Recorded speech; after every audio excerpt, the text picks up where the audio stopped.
So it is with considerable pride that I introduce a man who's been like a father to me, Steve Jobs.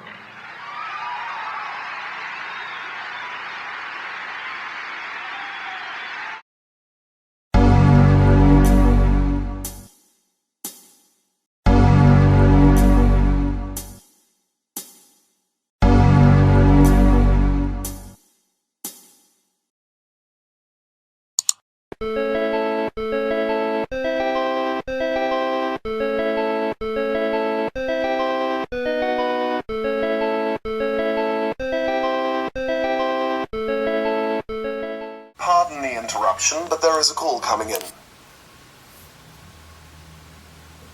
Hey, the pizza's here.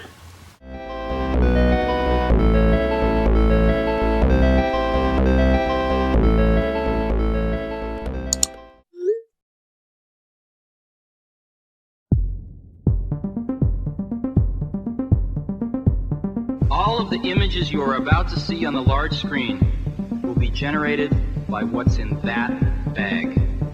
This amazing little device holds 1,000 songs, a phone, and an internet communicator, an iPod, a phone. Are you getting it? But we think we've got something that is, and we'd like to show it to you today for the first time. We decided we wanted to start a company that had a lot to do with education, and in particular, higher education, colleges and universities.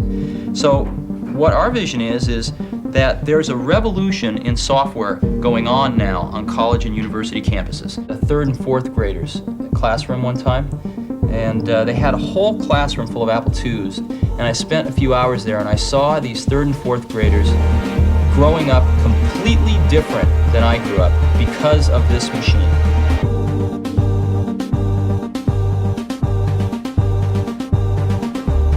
And the third one is, let's do for human-to-human communication what spreadsheets did for financial planning and what desktop publishing did for publishing. Let's revolutionize it using these desktop devices. There it is, right there.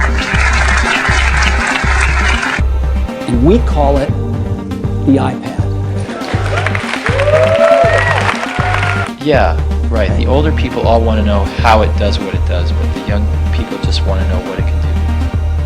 Here was this machine that a very few people designed, about 4 in the case of the Apple II. And then they gave it to some people that didn't know how to design it, but they knew how to make it, to manufacture it. They could make a whole bunch of them. They gave it to some people that didn't know how to design it or manufacture it, but they knew how to distribute it. And they gave it to some people that didn't know how to design it or manufacture it or distribute it, but they knew how to write software for it. And gradually this sort of inverse pyramid grew. And when it finally got into the hands of a lot of people, it blossomed out of this tiny little seed. And it seemed like an incredible amount of leverage. And it all started with just an idea. Today, Apple is going to reinvent the phone.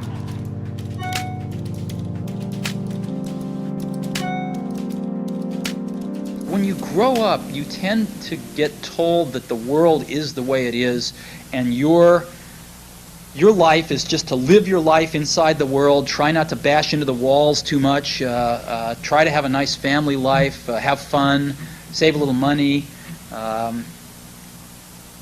But life, that's a very limited life. Life can be much broader once you discover one simple fact, and that is everything around you that you call life was made up by people that were no smarter than you.